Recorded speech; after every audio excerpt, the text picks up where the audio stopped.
사람들이라는 제목으로 같이 은혜를 나누겠습니다.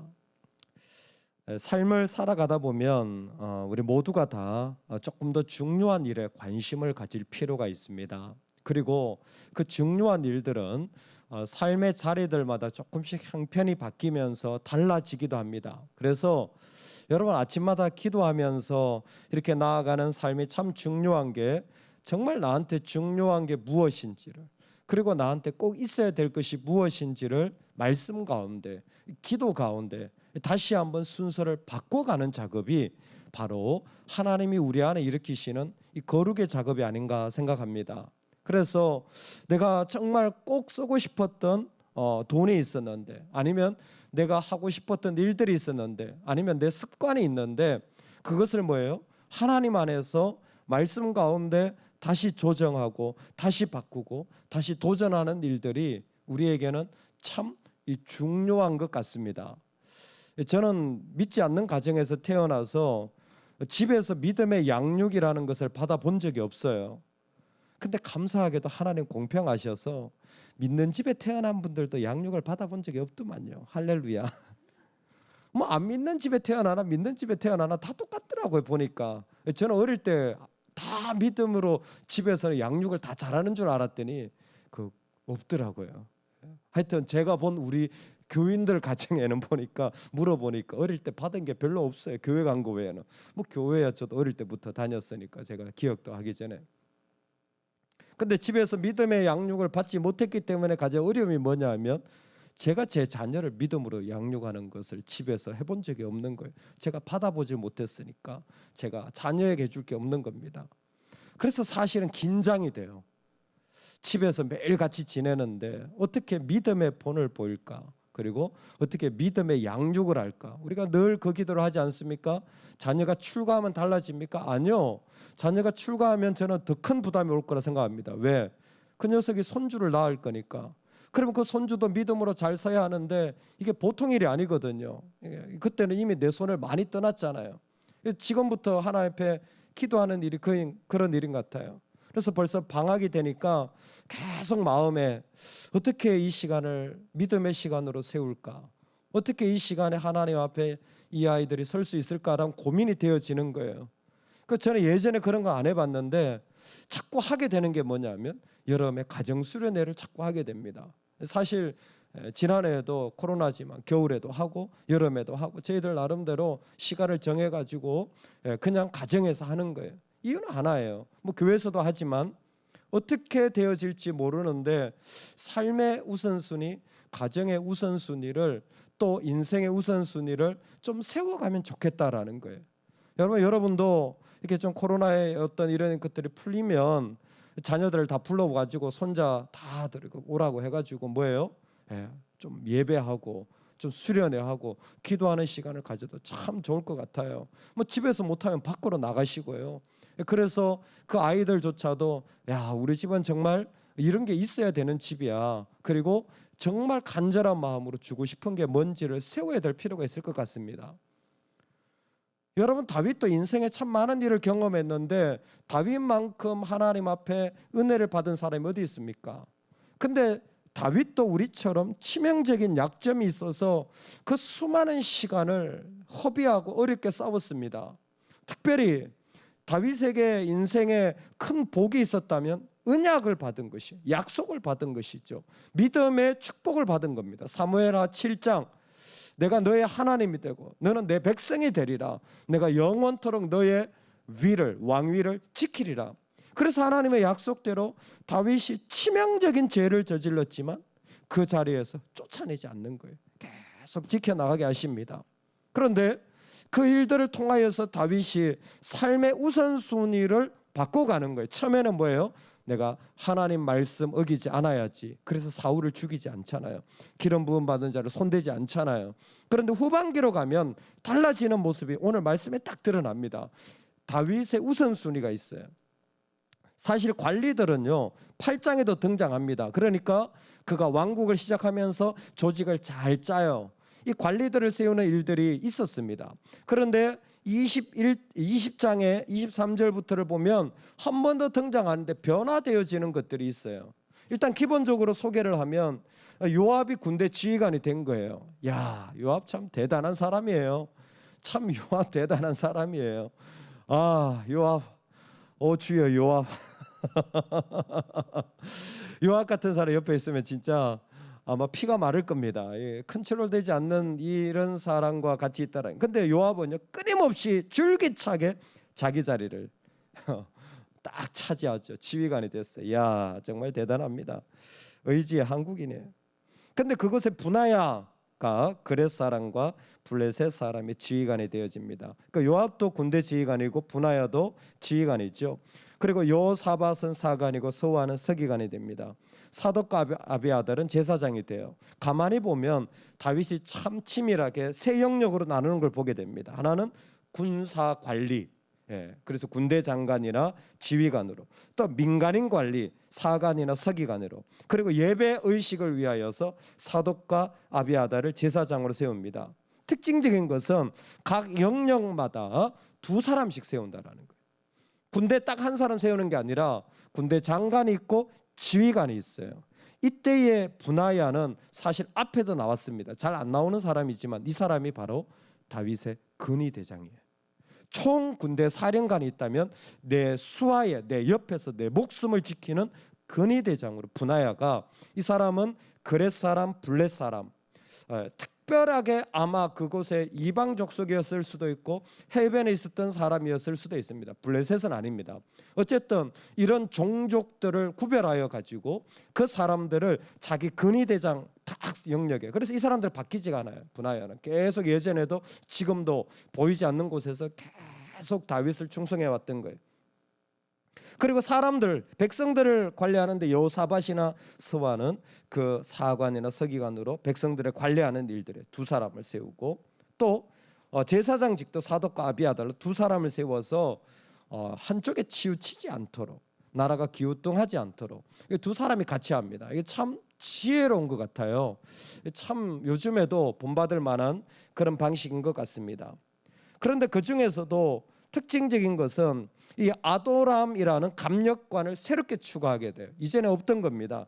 이 감력관은 뭐하냐면 소위 말해서 이 부역을 관리하는 사람들, 일 시킬 때 뭐 왕이 왕궁을 건설하거나 아니면 성을 건설하거나 할 때 이 그 일꾼들을 관리하는 거죠. 이때 다윗 시대는 일꾼이 주로 이방인이었습니다.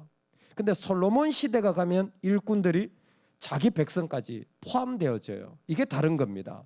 이게 참 구별이 필요한데 솔로몬이 이 부분에서는 잘 구별하지 못했던 것 같아요. 이게 결국 원망이 되잖아요. 근데 다윗 시대는 다 이 부역을 하는 사람들이 이방인들을 데리고 와서 이 일을 시킵니다. 그 일들을 관리하는 사람이 아도람이었어요. 다윗은 자신이 다 이루지 못하지만 나중 솔로몬이 하나님의 성전을 짓거나 그리고 하나님의 일을 더 크게 할 수 있도록 예비하는 일들까지 그 삶의 작업을 하고 있는 것 같아요. 야, 진짜 지혜롭지 않습니까? 내가 할 뿐만 아니라 내 자녀가 하나님을 섬길 수 있는 것들까지 내가 예비하여서 다 준비시켜 놓는 거죠. 그리고 또 하는 사람이 등장하는 게 26절에 야엘 사람이라는 다윗의 대신이 되니라. 성경을 읽다가 한참 헤맸어요. 야일 사람이라는, 근데 띄엄표가 있는데 야일 사람이 도대체 누구야? 근데 가만히 보니까 야일 사람인데 이름이 이라예요. 이름이 이라예요. 야일 사람이라는 게 아니라 야일 사람 이라. 이게 우리나라 말이 띄엄표, 그래서 중요한 거예요. 이라라는 사람이 야일 사람인데 이 사람이 뭐가 되냐면 다윗의 대신이 돼요. 이게 없던 자리예요. 근데 대신이 뭔가 봤더니 제사장의 일이에요. 근데 앞에 이미 제사장이 있었습니다. 그렇죠? 사독과 아비아달이 제사장이 되었어요. 근데 대신들 중에 특별히 그 일하는 사람들 중에 이 제사장의 직무를 감당하는 사람을 또 세운 거예요. 그러면 제사장 그룹이 몇 명이 되어집니까? 3명이나 되어져요. 지금 다윗의 우선순위가 뭔지 보이죠? 예전에 왕국을 세울 때는 뭐예요? 잘 다스리는 사람들, 특별히 군사 요직이 중요했습니다. 그것은 바뀌지 않아요. 군사적인 요직이 제글에서 첫 번째 나와요. 제일 중요하기 때문에. 그런데 지금 다윗에게 중요하게 여기지 우선순위가 있어요. 그게 뭐냐? 죄를 이겨야 된다라는 거예요. 죄를 이겨야 된다는 거예요. 할렐루야. 피 흘리기까지 죄를 이겨야 됩니다. 우리 안에 있는 죄의 속성, 죄의 소망, 죄의 영향력, 죄의 그림자, 여러분 완전히 이기시기를 주의 이름으로 축원합니다. 여러분, 죄를 죽이는 것은 우리가 하나님 앞에 날마다 해 나가야 될 아주 중요한 일이에요. 믿는 사람이 죄에 넘어지면 아무것도 아니에요. 그것만큼 비참한 게 없어요. 그런데 믿는 사람이 날마다 깨어서 해야 되는 게 무엇이냐면 복 달라고 하는 것이 아니라 죄를 이겨나가는 거예요. 이 일이 다윗에게 너무너무 중요했던 거예요. 왜? 한번 넘어져 봤거든요. 한번 넘어져 보니까 이게 얼마나 중요한지를 알고 자기 나라의 시스템에 제사장, 즉 영적인 예배하는 일을 제일 중요하게 여겨서 이 사람들을 강화시키는 거예요. 이게 지혜입니다. 내 일에 죄를 이기는 이 일을 세워가는 지혜가 있기를 소망합니다. 죄 짓지 않는 시스템은 내가 맡겨진 일을 잘하는 것만큼이나 대단히 중요합니다. 내 삶을 죄 짓지 않도록 세워가야 돼요. 그래서 내가 함께 살아가는 자리에 정말 그리스도로 말미암아 나를 깨워줄 사람, 이끌어줄 사람, 그 가운데 하나님 앞에 세워주는 자리가 너무너무 중요한 겁니다. 어떤 자리입니까? 다른 거 아니에요. 제일 먼저가 제사하는 제사장들을 세움으로 기본적으로 그의 삶의 자리에 죄를 이기도록 힘쓰는 겁니다. 내가 죄를 이기고 싶느냐? 하나예요. 하나님께 더 자주 나가면 돼. 예전에 한 번 나갈 거 내가 2번 나가는 거예요. 내가 2번 나갈 거 여러분 4번 나가는 겁니다. 제사장들을 세워서 제사장들이 하는 일이 뭡니까? 당신 기도 빠졌어요. 당신 요즘 예배가 이상해. 오염됐어. 여러분, 그게 뭐예요? 교회의 장로님이나 권사님들이 깨어서 하셔야 될 이야기예요. 예배 시간에 졸지 마세요. 그 성도님들이 하셔야 되는 거예요. 뭐예요? 자꾸 그러면 죄에 넘어지니까. 딴 생각하지 마세요. 예배 일찍 오세요. 예배 빠지지 마세요. 하나님께 예배하세요. 그게 뭐예요? 믿음의 그 기둥들이 해야 될 역할들이에요. 정신 차리셔야 돼요. 보고 하나님 앞에 내가 기도해야 될 사람, 저 사람은 낙담돼 있으면 뭐예요? 손잡아주고 기도해주고, 어려운 일이 있다면 왜 찾아가서 그 어려운 걸 채워주고, 이게 바로 영적 제사장들이 해야 될 일인 거예요. 그때 뭐예요? 내가 어려움에 빠져 있었구나. 내가 사람의 문제에 빠져 있었구나. 하나님이 계시는데, 할렐루야. 하나님이 계시는데 딴 데 쑥 빠져 있는 거를 우리 바꿔야 돼요. 우리 바꿔야 돼요. 정말 하나님께 예배하는 일들을 우리가 곳곳에 더 세워가야 합니다. 그럴 때에 죄의 일들이 무너지게 될 줄로 믿습니다. 여러분, 가정예배 꼭 하시기 바랍니다. 가정예배 하고 계시죠? 가정예배 꼭 하세요. 가족들이 모여서 가정예배를 꼭 하세요. 빠지지 말고. 그리고 가능하면 모여서 뭐 합니까? 함께 기도하세요. 뭐 얘기를 하고 수다 떠는 거 다 좋습니다. 그러나 꼭 같이 기도하세요. 뭐예요? 그것도 어떨 때는 뜨겁게 기도하세요. 그럴 때에 우리 안에 죄가 무너지는 거예요. 죄를 이기는 건 너무너무 중요한 겁니다. 피 흘리기까지 죄와 싸워야 돼요. 두 번째로, 다윗은 제사장직만 누린 것이 아니에요. 자기 자신도 하나님 앞에서 자기가 어디에 잘 넘어지는지를 알고 철저히 주의했습니다. 다윗이 어디에 넘어졌습니까? 여자에게 넘어진 거 아니에요. 제일 간음죄에 빠진 거 아닙니까? 각자 약한 죄 짓는 자리들이 인간에겐 다 있습니다. 다 있어요. 돈에 약한 사람, 또 욕심에 약한 사람, 또 명예에 약한 사람, 또 자기가 자꾸 넘어지는 그 건강의 욕심들, 그리고 그 짓누르는 끝없는 그 죄의식들. 여러분, 이런 것들, 피해감, 이런 것들 있잖아요. 피해의식에 젖어 있는 얼마나 많은지 각자마다 있어요.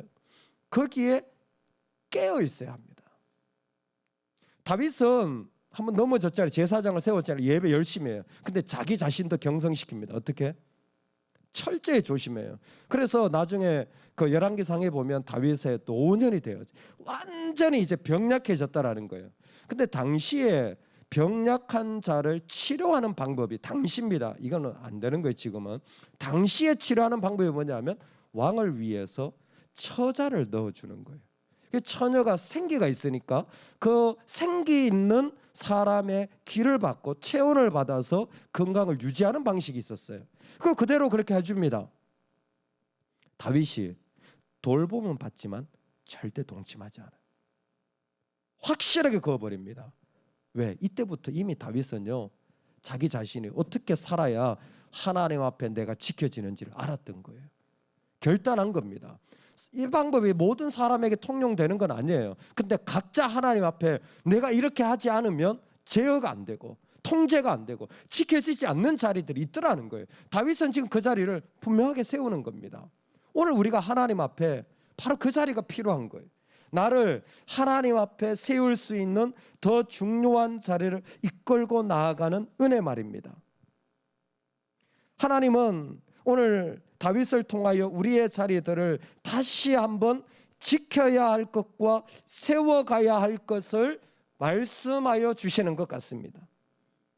나라를 지키기 위해서 지휘관이 필요했습니다. 그래서 요압을 군대 장관으로 세웁니다. 그러나 자신의 목숨과 생명을 지키는 자리는 여전히 분하야가 건의 대장으로 옆에서 지켜나가요. 백성들을 관리하는 것도 지켜야 할 것이 있어요. 여러분, 내가 지켜나가야 할 것을 잘 지켜나가시기 바랍니다. 그러나 나이가 어떻든 삶이 어떻든 반드시 또 세워가야 할 것이 있어요. 새롭게 세워가야 할 것이 있었어요. 이때는 내가 제사장을 더 세워서 내가 영적인 자리를 더 세워야 하리라. 여러분, 세워가야 할 것이 있는 거예요. 그때는 세워가야 합니다. 이제는 없었더라도 더 세워서 그 일들로 말미암아 하나님과의 관계가 더 일으켜지도록. 할렐루야. 그냥 나라만 잘 다스리는 게 왕이 아닌 거예요. 하나님과의 관계가 어떤지를 더 세워가는 자리를 소망하고 사모하는 것입니다. 이러한 중심이 있을 때 범죄 중에라도 여전히 다윗은 하나님의 약속 가운데 있는 거예요. 다윗의 이 중심이 참 하나님 보시기에 아름다웠던 것 같아요. 여러분, 이 명단 보면서 참 고맙고 감사하지 않습니까? 왜? 다윗이 그 죄짓고 인간 이하의 말종 같은 인간을 살 때, 우리아를 죽였을 때 자기 동료들 아닙니까? 얼마나 배신감 느꼈겠어요. 야, 내가 저걸 지휘관이라고 믿고 따르냐? 그러지 않았겠어요? 압살롬이 반역할 때 완전 콩가루 집안이구만, 그러지 않았겠습니까? 근데 이 사람들은 묵묵하게 다윗 곁을 지키는 거예요. 끝까지 다윗과 같이 가는 겁니다. 끝까지 그 손을 부여잡고 당신이 왕이라면 내가 그곳의 지휘관이 되겠습니다. 푸나야 같은 사람은 옆에서 날마다 보면서 목숨 지키는 사람 아니에요. 얼마나 한심스러웠겠어요. 인간적으로 보면 저것도 왕이라고 이런 마음이 들지 않았겠어요? 그런데도 뭐예요? 그 곁을 신실하게 지키는 거예요. 왜? 다윗이 하나님과의 관계를 끊임없이 그 죄 중이라도 고민하고 기도하려고 하자 이런 사람들을 붙여주시는 거예요. 이렇게 끝까지 묵묵하게 섬기는 이 하나님의 사람들, 여러분, 우리도 이런 사람이 되기를 소망합니다. 정말 우리 중심에 하나님과의 관계가 더 세워지고 더 세워질 때 어떤 자리에서도 정말 이런 명단이 우리의 이름이 되어서 하나님이 우리가 참 마지막에 주님 나라 갈 때, 네가 나의 건의 대장이었구나, 야 네가 나의 제사장이었구나, 야 네가 나의 대신이었구나, 이렇게 부름받는다면 얼마나 영광스럽겠습니까? 우리 그런 하나님의 총상스러운 사람으로 정말 이 땅에 있다가 주님 나라 가는 그 은혜가 있기를 간절히 소망합니다. 할렐루야, 할렐루야, 아멘. 우리 아침에 한번 기도합시다.